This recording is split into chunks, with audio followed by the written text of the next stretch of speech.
حج کے مہینے معین ہیں جو معلوم ہیں، تو جو شخص ان مہینوں میں حج کی نیت کر لے تو حج کے دنوں میں نہ عورتوں سے اختلاط کرے، نہ کوئی برا کام کرے اور نہ کسی سے جھگڑے، اور جو نیک کام تم کرو گے وہ اللہ کو معلوم ہو جائے گا۔ اور زاد راہ یعنی رستے کا خرچ ساتھ لے جاؤ، کیونکہ بہترین زاد راہ پرہیزگاری ہے۔ اور اے اہل عقل، مجھی سے ڈرتے رہو، اس کا تمہیں کچھ گناہ نہیں کہ حج کے دنوں میں بذریعہ تجارت اپنے پروردگار سے روزی طلب کرو۔ اور جب عرفات سے واپس ہونے لگو تو مشعر حرام یعنی مزدلفہ میں اللہ کا ذکر کرو، اور اس طرح ذکر کرو جس طرح اس نے تم کو سکھایا،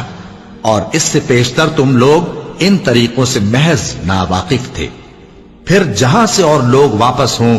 وہیں سے تم بھی واپس ہو، اور اللہ سے بخشش مانگو، بے شک اللہ بخشنے والا ہے، رحمت کرنے